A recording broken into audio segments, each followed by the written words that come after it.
E vocês ouvirão falar de guerras e rumores de guerras. Fiquem atentos e não se assustem, porque é necessário que isso aconteça, mas ainda não é o fim. Porque nação se levantará contra nação e reino contra reino. Haverá fomes e terremotos em vários lugares. Porém, todas essas coisas são os princípios das dores. E nesse versículo fala claramente do momento em que estamos vivendo e momentos anteriores também. Quando os discípulos, eles perguntaram a Jesus, como é que eu vou saber quando o Senhor estiver perto de vir? E ele deu essas respostas.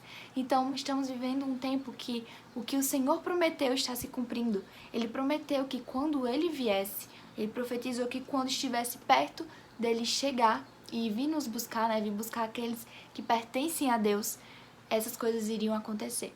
Mas esse momento que Jesus falou, em Roma, estava perto de se acontecer a Pax Romana, onde não estava tendo guerra, onde não estava acontecendo grandes problemas. Então Jesus falar isso para aquelas pessoas naquele momento era como se fosse um absurdo. É como se você estivesse vivendo uma paz muito grande e alguém chegasse dizendo vai acontecer algo muito ruim, você não acreditasse porque não faz sentido. Mas o que ele falou está acontecendo. Há muito tempo eu queria falar com vocês sobre o que está acontecendo nesse mundo, coronavírus, mas eu nunca me sentia segura de falar. Até que eu li um livro que é de John Piper, foi publicado gratuitamente e o nome dele é Coronavírus e Cristo. E eu vou disponibilizar para vocês lá na descrição de vídeo. Inclusive, me baseei bastante nesse livro para poder falar com vocês hoje, porque a cada vez que eu li, eu queria compartilhar com as pessoas, porque eu sei que é difícil você enxergar algum propósito em algo que é tão triste e tão doloroso. E falando sobre o atual momento que estamos vivendo, que é o coronavírus, muitas pessoas têm se questionado, mas Deus ele vai ficar em silêncio, ele não vai fazer nada? Mas Deus tem feito muito, né? Por meio da sua palavra, ele fala conosco e por meio da sua palavra, nós somos consolados. Nesse momento, se você perceber, não há dinheiro, não há saúde, o sistema de saúde, não há governo que possa solucionar esse caso em relação ao descanso e à paz interna.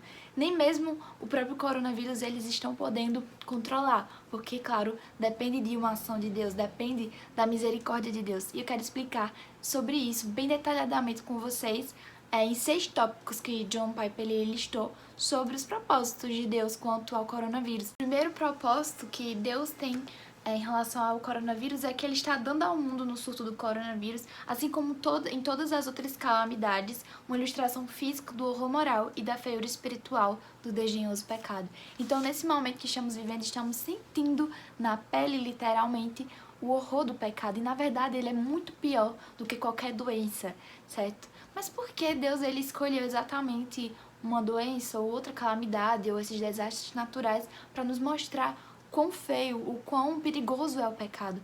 Porque se nós simplesmente chegássemos a alguém que não quer saber de Deus e eu falar assim, olha, você está indo contra as leis de Deus, você não está obedecendo a sua palavra, você não tem se arrependido dos seus pecados, essa pessoa provavelmente ela não iria dar os ouvidos. Mas quando mexe na nossa matéria física, quando se trata de relações pessoais ou tudo isso que nós estamos vivendo, nós sentimos bem muito, porque isso mexe conosco. E o segundo tópico é sobre as pessoas que são infectadas. É porque há um julgamento específico para aquela pessoa.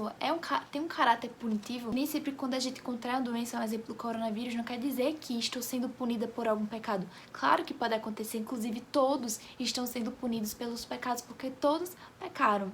Mas para o cristão, né, para aquele que crê em Jesus Cristo, se arrepende dos seus pecados e tem a sua vida transformada, tem um caráter purificador. Então, ao passar por um problema, ao passar por uma doença, seja qual for ela, Deus ele vai me purificar, ele vai me quebrar e me fazer de novo. Eu vou aprender.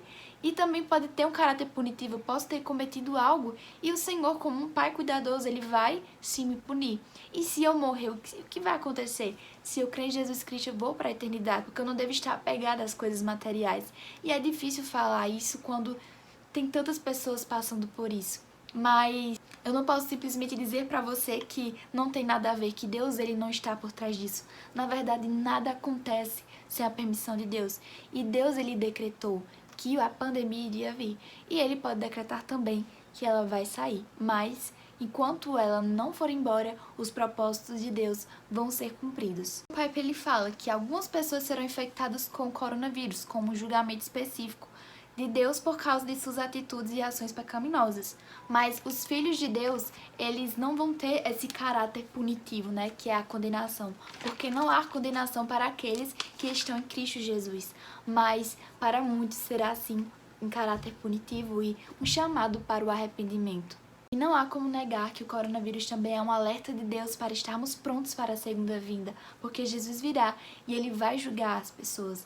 Então precisamos estar vigiando, precisamos estar nos examinando, precisamos ir até Jesus, se arrepender dos nossos pecados e andar na luz.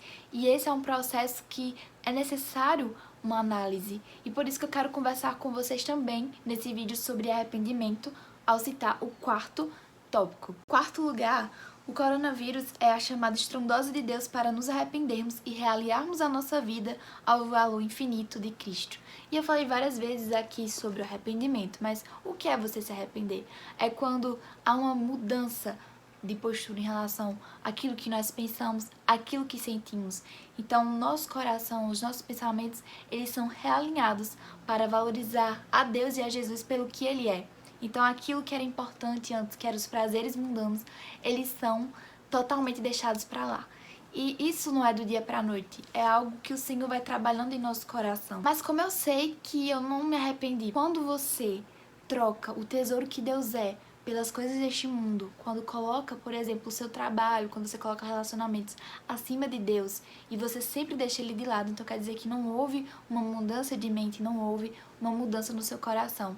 Mas quando nós realinhamos nossa mente, quando a gente coloca os nossos olhos diretamente para Deus e age sempre para agradá-lo. Claro que vamos continuar pecando, mas lutando contra esse pecado, todos os dias se arrependendo dos nossos pecados. Então, quando trocamos o tesouro que Deus é por coisas pequenas que nós amamos mais, é um índice que nós não nos arrependemos e precisamos urgentemente voltar aos pés de Jesus, pedir perdão e crer nele de todo o coração, de toda a alma, de todo o entendimento. Creio que nesse período que estamos vivendo é um convite de Deus para as pessoas, para elas se arrependerem enquanto há tempo, porque está muito próximo. E muitas pessoas ainda assim, com todas essas evidências, elas não vão acreditar. E é muito triste saber porque é algo real. O quinto e o sexto, eles são bem parecidos. O quinto, ele vai falar que nós tendemos a ter autoconsideração. Creio que é essa palavra, que é o ato de você ter uma compaixão por si mesmo. Eu mesma tenho muito isso, de ficar, tadinha de mim, não sei o quê, mas eu não sou nada, quem sou eu pra ficar tendo essa atitude, ao invés de ajudar as pessoas, ao invés de orar. E nesse momento, apesar de ser até um absurdo falar isso, mas a longo prazo será muito importante para as missões.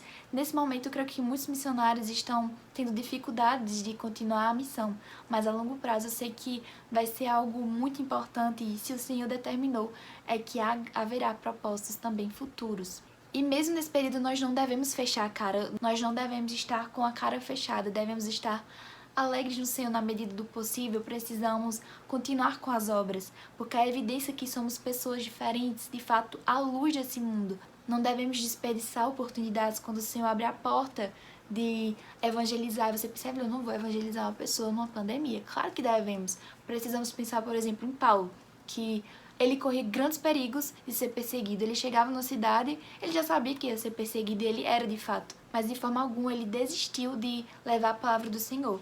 Então, assim como a perseguição tem o perigo da morte, o coronavírus também tem. Eu não estou dizendo a você que é para você sair no meio da rua procurando pessoas para evangelizar, mas se acontecer uma oportunidade de você falar com alguém com todo cuidado, eu pensei assim nesse momento que eu li no livro sobre você se arriscar, é que a gente não deve temer a morte. Quantas pessoas da Bíblia morreram por se arriscar, por proclamar o Evangelho? Porque esse vídeo vai ficar um pouco longo, mas tem muito mais para falar com vocês e é por isso que eu queria que vocês lessem esse livro para aprender de forma mais profunda sobre o propósito de Deus quanto a qualquer outra calamidade e dizer para vocês que nada é comparado com a esperança em Jesus Cristo, nada é comparado com o consolo dele nesse momento. Em nenhum outro lugar você vai encontrar um consolo, um descanso, uma esperança. Não vai ser na saúde, não vai ser no governo, não vai ser em nada físico, em nada material desse mundo, somente no Senhor. Apesar de ser difícil falar isso, mas para encerrar esse vídeo eu quero falar para você que a pandemia foi algo sim que Deus permitiu e que apesar de todo o sofrimento e clamo ao Senhor para que tudo isso possa acabar, se assim for da vontade dele, há propósitos misericordiosos e bondosos que Deus designou para nós. Cabe a nós a pensarmos e refletirmos mais sobre e saber que Deus está no controle de todas as coisas e assim quando Ele fizer, vai acabar. Mas o importante é que venhamos de fato a ter uma mudança de postura, refletir e analisar se de fato estamos prontos, se de fato estamos vigiando e esperando no Senhor. É isso, gente. Eu espero que vocês tenham gostado desse vídeo. E me perdoe por estar tão ausente aqui no canal, é porque estou estudando. Como tá aqui na parede do meu cantinho de estudo, cheio de papel. Meu horário tá bem lotado, mas creio que assim que eu puder, vou estar gravando, vou estar mostrando minha rotina pra vocês. Se vocês tiverem algum pedido de vídeo, coloquem aí nos comentários. Curtam também. Me falem como vocês estão. E é isso, gente. Espero mesmo que vocês tenham gostado. Até o próximo vídeo.